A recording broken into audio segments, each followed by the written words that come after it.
سقراط کے حوالے سے بات کر رہے تھے تو مجھے اقبال کا شعر یاد آ گیا.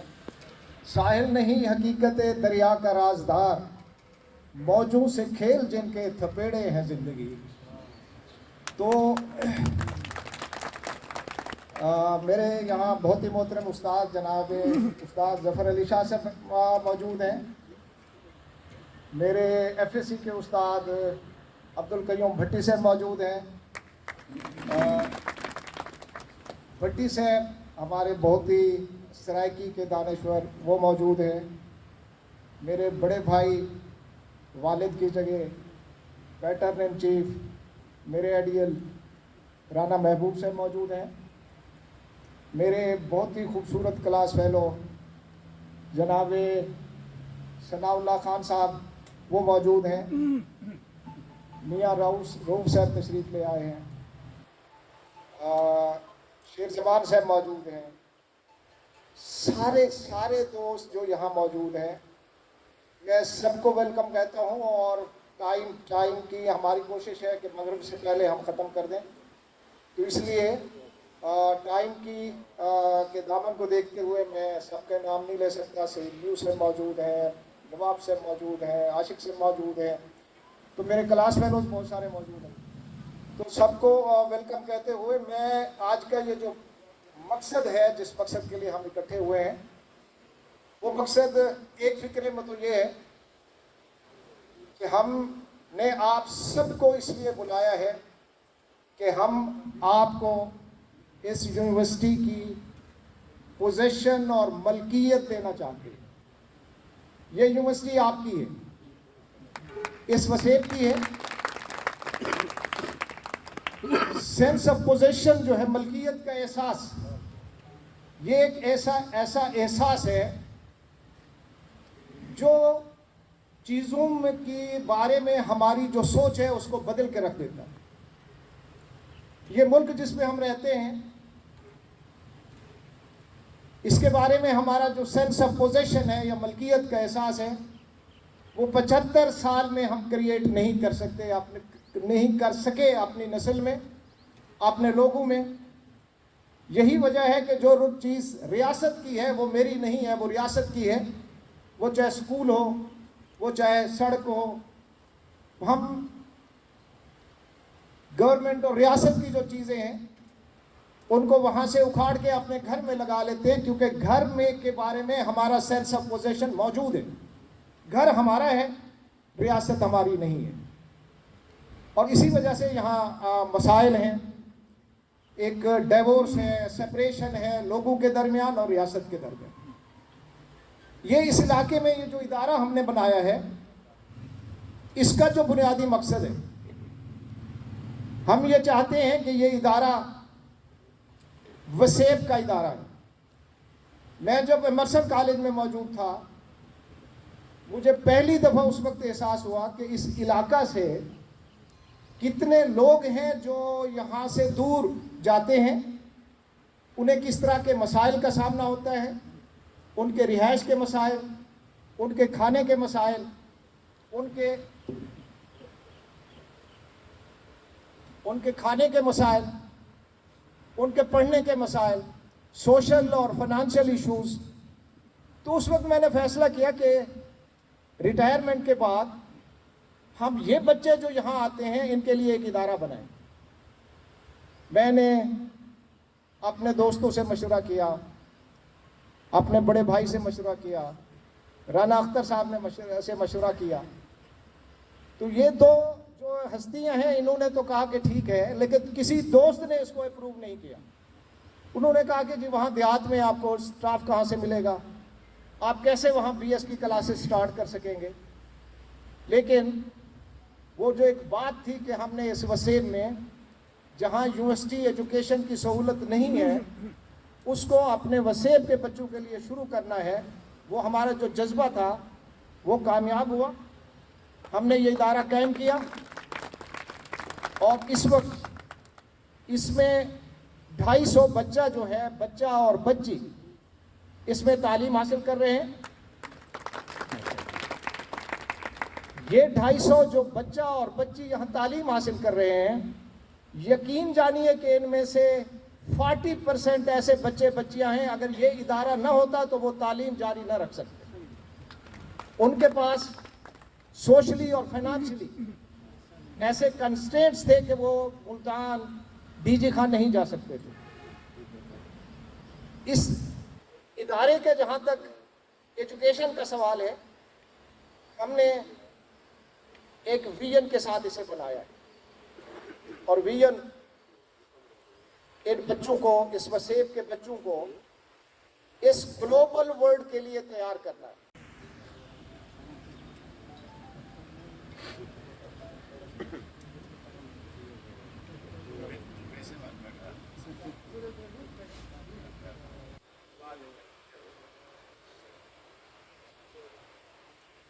بزم طرب میں جا کر دیکھو، صبح سے پہلے شام کے بعد. بزم طرب میں جا کر دیکھو، صبح سے پہلے شام کے بعد. کتنے لوگ بدل جاتے ہیں صبح سے پہلے شام کے بعد.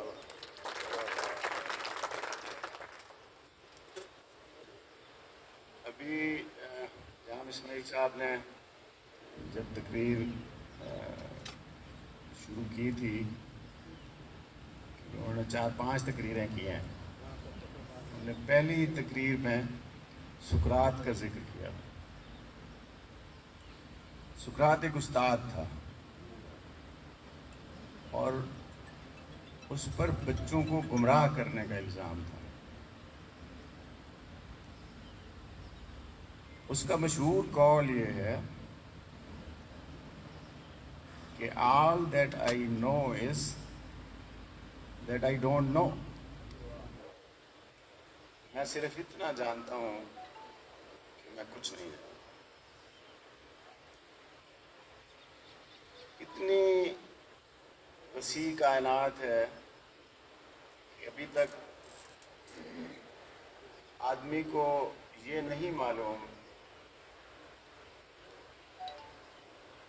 سوائے ریولیٹری نالج کے کہ وہ کدھر سے آتا ہے اور کہاں چلا ہے. سائنس اس کی کوئی توجیہ پیش نہیں کر سکتی. ہم کیوں مر جاتے ہیں؟ موت کا خوف آدمی کی زندگی کا سب سے بڑا خوف ہے.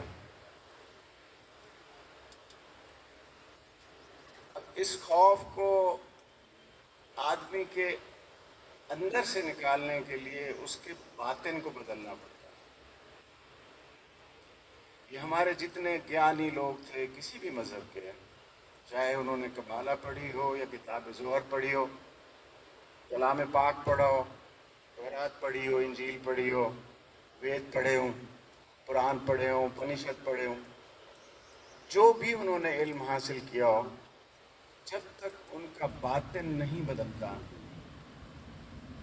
ان کے اندر سے موت کا خوف نہیں نکلتا.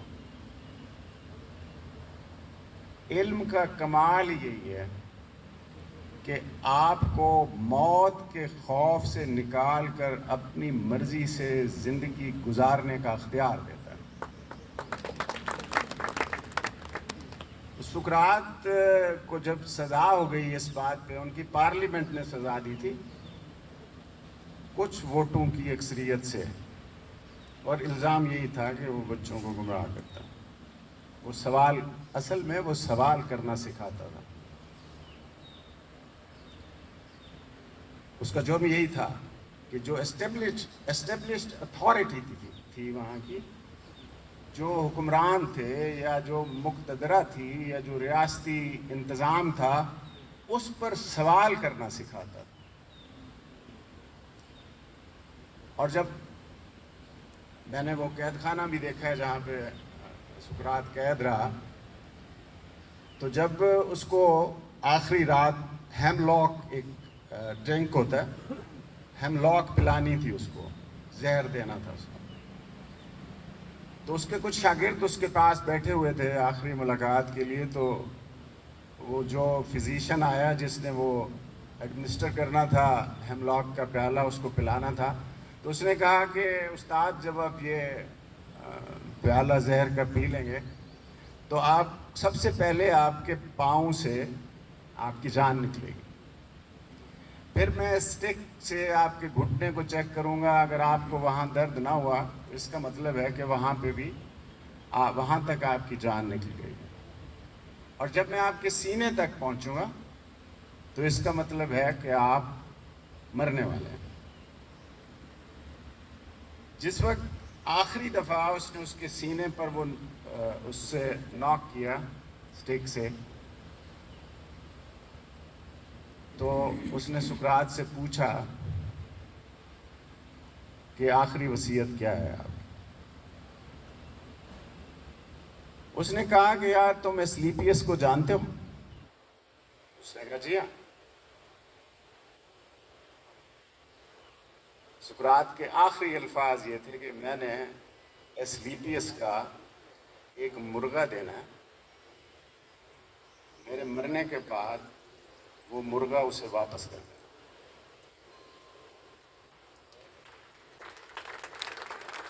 یہ کائنات کے روئے زمین کے جو وائزسٹ لوگ ہیں، دانش مند ترین لوگ ہیں، یہ اس کے آخری الفاظ تھے۔ اچھا، اس میں تعلیم کہاں ہے؟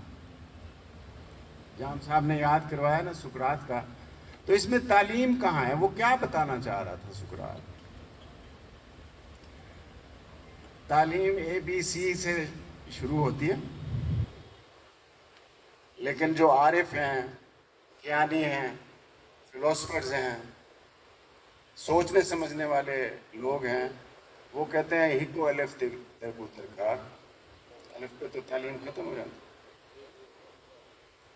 تو وہ الف کیا ہے؟ اس کا تعلق عرفان سے ہے، اور عرفان کا تعلق اقدار سے ہے۔ سقراط نے یہ درس دیا تھا کہ دیانتداری ایک بہت بڑی قدر ہے، اور یہ سقراط پہ بھی ویسے ہی لاگو ہوتی ہے جیسے یونان کے عام شہری پر دیانتداری کا اطلاق ہوتا ہے۔ اس ادارے میں ہم بچوں کو تعلیم سے زیادہ اخلاقیات اور ویلیوز سکھاتے ہیں۔ 2010 کی بات ہے، یہاں پہ فلڈ آیا تو ہم نے یہاں سپرے والا ایک ماڈل ولیج بنایا تھا۔ میرے ذہن میں اس وقت یہ تھا کہ ایک ہم ماڈل ولیج بنائیں گے اور اس کو اگر کوئی ڈونرز ایمولیٹ کرنا چاہیں گے تو وہ اس کو ایمولیٹ کر لیں گے۔ بہت ساری بستیاں گری تھیں، بہت ساری تباہی ہوئی تھی۔ کل 13 گھر ہم نے بنائے تھے، تھوڑے سے پیسے لگے تھے، کچھ پیسے میں نے دیے تھے اپنی جیب سے اور کچھ پیسے ایک ہمارے دوست نے دیے۔ اور وہاں پہ وہ گھر بنانے کے بعد مجھے یاد ہے میں نے ایک رجسٹر رکھوایا تھا، اور اس رجسٹر جن لوگوں کے پاس رکھوایا تھا ان کے ذمے یہ تھا کہ آپ اپنے سارے جھگڑے اسی بستی میں نمٹائیں گے اور تھانے پہ نہیں جائیں گے۔ ایک پولیس والا بھی مجھے یہاں پہ نظر آ رہا ہے، دوست ہمارا، بہت روشن فکر آدمی ہے، لیکن یہ پولیس جو ہے نا، یہ ہماری کلونیل پولیس ہے۔ ہم جس عہد میں زندہ ہیں ہم آزاد نہیں ہیں، یہ اسٹرکچرل کلونیلزم کا عہد ہے۔ یہ تمام ہمارے ادارے اور اکثر قوانین وہ ان کی نیچر کلونیل ہے، وہ عوام کو لوٹنے کے لیے اور سرکار کا خوف اور سرکار کی دھاک ان کے دل میں بٹھانے کے لیے بنائے گئے ہیں۔ تو ہمارا کام کیا ہے کہ ہم بچوں کو یہ تربیت دیں اور افسروں کو بھی یہ بتائیں کہ آپ جس بادشاہ کے غلام ہیں وہ کسی اور کا غلام ہے۔ آپ ان لوگوں سے جن کی جیب سے ٹیکس جاتا ہے، دراصل آپ ان کے نوکر ہیں۔ پبلک سرونٹ کا مطلب ہی ہے، سول سرونٹ کا مطلب بھی ہے، خادم عوام کہتے ہیں ہم ان کو، لیکن وہ حکمران ہیں اور عوام تو جہاں پہ ہیں ہم سب جانتے ہیں۔ میں جب بھی بچوں سے انٹریکٹ کرتا ہوں میں ہمیشہ ان سے ویلیوز کی بات کرتا ہوں. مثلاً جیسے میں نے کہا کہ جھگڑا نہ ہو کسی گاؤں میں. اس ادارے کا ہر بچہ میرے لحاظ سے وہ افسر بنے گا نہیں بنے گا میں کچھ نہیں کہہ سکتا, کیونکہ تعلیم کا مقصد روزگار ہوتا بھی ہے, اور میرے نزدیک مجھے تعلیم کی وجہ سے کبھی روزگار نہیں ملا. You may be surprised. ٹھیک ہے, ایک بیسک کوالیفیکیشن ضرور ہوتی ہے اور اس کے لیے آپ کوالیفائی کرتے ہیں, پھر اس کے بعد آپ کی اپنی جو ہے وہ انٹیلیجنس ہوتی ہے اور آپ کی اپنی دانش ہوتی ہے, آپ کی اپنی ویلیوز ہوتی ہیں جو آپ کو آگے لے کے جاتی ہیں. میں اس ادارے کا ہر بچہ جو یہاں سے گریجویٹ کر کے جائے گا, میں آپ کو یقین دلاتا ہوں کہ وہ اپنی بستی میں جھگڑا نہیں ہونے دے گا. وہ سفیر ہوگا امن کا. اس کو ہم دیانتداری سکھائیں گے, امپارٹ کریں گے اس کے ذہن میں, اس کے مزاج کو ہم بدلنے کی کوشش کریں گے. اور آپ لوگ جو آج میں نے میو صاحب کی گفتگو سنی, ثناء اللہ صاحب کا خطاب سنا, مسعود صاحب کی تقریر سنی, شیر افضل صاحب کی باتیں سنی, رانا اختر صاحب سے میں ابھی بیٹھا باتیں کر رہا تھا, مختار بھٹا صاحب آئے ہوئے ہیں, باسط بھٹی صاحب آئے ہوئے ہیں, میرے استاد محترم عبدالقیوم بھٹی صاحب تشریف رکھتے ہیں, رفیق صاحب بیٹھے ہوئے ہیں, ظفر علی شاہ صاحب بیٹھے ہیں, میاں رؤوف صاحب تشریف لائے ہیں. میں سب دوستوں کا بہت مشکور ہوں کہ آپ تشریف لائے. ہماری ہم بھائیوں کی ایک تاریخ ہے, ہم نے یہاں پہ کچھ کام کیے ہیں.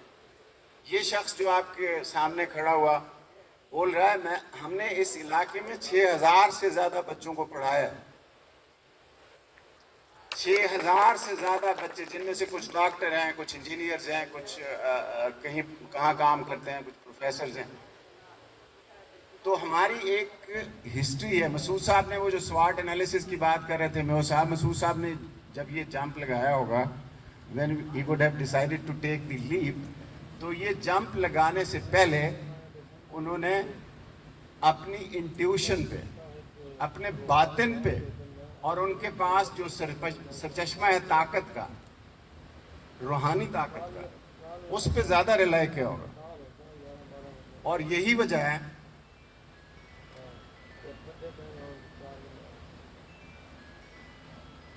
خان سے فون کریں دے پر میں کر کے. اچھا, وہ جو معاملہ ہے وہ اس طرح سے ہے کہ آپ کیا کر سکتے ہیں ہمارے لیے. اچھا, پھر یہ ہے کہ اتنے دور دراز علاقے میں کیسے چلے گئے گا, اساتذہ کہاں سے آئیں گے, پی ایچ ڈیز کہاں سے آئیں گے, چارٹر کہاں سے ملے گا. اس کا جواب ایک تو مسعود صاحب اور رانا اختر صاحب اور شیر افضل صاحب کی جو ٹیم بن رہی ہے, میڈم نصرت اور باقی جو اساتذہ کرام ہیں. شیر افضل صاحب کو میں ویلکم کرنے کے لیے انفیکٹ آیا تھا, اور میرا یہ خیال تھا کہ یہ تقریب جو ہے وہ سارے جو اساتذہ کرام ہیں اور ماہرین تعلیم ہیں, مسعود صاحب ہیں, ہم ان کو ویلکم کریں گے with the thing in mind کہ انہوں نے کیا کرنا ہے. میرا یہ خیال تھا کہ مسعود صاحب جو ہیں اور رانا اختر صاحب, یہ اب ان کو ضرورت ہوگی اور دوستوں کی اور لوگوں کی اور زیادہ ایڈمنسٹریٹو سکلز کی, اس سے بھی زیادہ ان کو ایک ڈیڈیکیشن کی ضرورت ہوگی. کیونکہ ہمارے پاس وہ بتا رہے تھے مسعود صاحب غالباً 250 بچے ہیں. اگر اس سے زیادہ بچے پڑھتے ہیں تو پھر اس کے ساتھ جو ہے ہم نے اس کیمپس کو بھی بڑھانا ہے. میں شیر افضل صاحب سے جب میری پہلی ملاقات ہوئی تھی تو میں نے ان کو یہ کہا تھا کہ اس کا ایک آپ نے ماسٹر پلان بنانا ہے. آئیڈیاز ہم نے شیئر کیے تھے. یہاں سے جو پیچھے ہے ساری زمین ہے, یہ کوئی ٹوٹل, یہ تو 1.5 ایکڑ پہ ہے, یہاں پہ ٹوٹل کچھ 4 ایکڑ کے قریب ہے. شیر افضل صاحب کا پہلا کام یہ ہے کہ انہوں نے ہم سب کی مشاورت سے یہاں کا ایک ماسٹر پلان بنانا ہے, اور اس ماسٹر پلان میں ایک لائبریری ہے, اس ماسٹر پلان میں ایک آڈیٹوریم ہے, اس ماسٹر پلان میں ایک بہت ہی خوبصورت کینٹین ہے, اس میں یہ کلاس روم جو ہیں ان کی ایئر کنڈیشننگ شامل ہے، اور وہ سہولتیں ہیں جو کہ ہمارے بچے ڈیزرو کرتے ہیں، اور جو بدقسمتی سے ریاست نے یا جو بھی نظام ہے اس نے ان کو نہیں دی. ہم کوشش کریں گے کہ وہ سہولتیں ان تک اہم پہنچائیں. اور مجھے پوری امید ہے کہ جس ڈیڈیکیشن کے ساتھ اس ٹیم نے پہلے کام کیا ہے، اس سے اب جو ہے وہ تھوڑی زیادہ ڈیڈیکیشن کی ضرورت ہوگی. اچھا، ایک کتاب ہے چھوٹی سی، وہ اگر جو ایجوکیشن سے وابستہ حضرات ہیں پڑھنا چاہیں، اس کا نام ہے رچرڈ فلوریڈا، اس کا آتھر ہے، کینیڈین ہے. کتاب کا نام ہے who is your city. Who is your city, آپ کا شہر کون سا؟ اس نے if I correctly remember کافی عرصہ پہلے پڑھی تھی، تو اس میں لکھا ہے کہ دنیا کے 80 شہروں میں دنیا کے آدھی سے زیادہ دولت پیدا ہوتی ہے. دنیا کے صرف 80 شہروں میں، اس میں پاکستان اور انڈیا کا ایک بھی شہر شامل نہیں ہے. تو پھر ایسی جگہ پہ جو کہ شہر بھی نہیں ہے، ایک ویرانے میں ہم نے یونیورسٹی کیوں بنائی؟ لیکن اسی کتاب میں اس نے یہ بھی لکھا ہے کہ ایک یونیورسٹی کے لیے ایک کمرہ بھی کافی ہوتا ہے. اگر آپ لوگوں کے پاس وہ دل ہے اور وہ ڈیڈیکیشن ہے اور وہ جذبہ ہے، آپ اپنے فسیب کو کچھ واپس دینا چاہتے ہیں. ہم نے بہت کچھ لیا ہے یہاں سے، ہم نے بہت ساری محبت سمیٹی ہے یہاں سے. یہاں پہ میری اماں اور میری بابا اور میرے دادا اور دادی کی قبریں ہیں. ہم اس مٹی کو، جو بات کر رہے تھے میو صاحب، ہم اس مٹی کو کچھ واپس لوٹانا چاہتے ہیں، اس سے پہلے کہ ہم خود اس مٹی میں لوٹ جائیں. اپنے واپس جانے سے پہلے ہم کچھ اس مٹی کو دینا چاہتے ہیں. اور پیسہ کمانا ایک مقصد ہوتا ہے، ہر جو بھی کوئی پروجیکٹ ہوتا ہے اس میں ایک مقصد پیسہ کمانا ضرور ہوتا ہے. لیکن پیسہ بہت کمایا ہے زندگی میں، ابھی بھی کما رہے ہیں. یہاں سے بھی کچھ آ جائے گا اللہ کے کرم سے تو برا نہیں لگے گا. لیکن پیسہ کمانا اس ادارے کا مقصد نہیں ہے. اس کا مقصد تعلیم دینا اور اس کا مقصد ویلیوز امپارٹ کرنا ہے. ہر بچہ سفیر بن کے جائے یہاں سے. سی ایس ایس کے لیے مسعود صاحب کہہ رہے تھے، ہم نے سلیکشن ابھی 3rd سیمسٹر سے پروسیس شروع کیا ہے. کچھ بچے ہم نے شارٹ لسٹ کیے ہیں، آپشن بھی مانگی ہیں بچوں سے. جو بچے آپٹ کریں گے سی ایس ایس کے لیے، یہ کوئی کمپلسری چیز نہیں ہے، یہ دل کی بات ہے. دل کی بات سے ابھی 2 منٹ ہیں اگر، تو ایک دل کی بات میں سنانا چاہتا ہوں. کدھر ہے اپنا جام صاحب، مسعود صاحب؟ ٹائم کیا ہے؟ وہ اصغر گمانی صاحب تشریف رکھتے ہیں. ہم گئے ہوئے تھے پچھلے دنوں، یوگ گئے تھے. یوگ سے واپسی پر ہمارے ایک دوست ہیں ڈر اسماعیل خان میں، وہاں ان کے پاس ہم رکے تھے. میاں رہو صاحب، آپ کے بزرگوں کا جو دربار ہے وہاں 7 میں، وہاں بھی میں ہوا ہے. اور آپ کی فیملی کے اوپر وہ عابد بودلہ سے میری بات ہو رہی تھی. جو فیض ہے نا، کچھ ادھر سے بھی آتا ہے. تو آپ یہاں پہ آئے ہیں تو میں اس کو خوش قسمتی سمجھتا ہوں کہ کچھ فیض ادھر سے نہیں آئے گا تو ادھر سے ضرور آئے گا. اچھا، اب میں جو بات کر رہا تھا کہ وہاں پہ ہوئی بات ہماری آوان صاحب سے. اسلم آوان ہیں دوست ہمارے، ڈر اسماعیل خان کے رہنے والے. انہوں نے کہا، ایک مثال سنائی کہ ایک راجہ تھا، اس کے علاقے میں ایک دانا آدمی تھا. وہ دانا آدمی بوڑھا ہو گیا.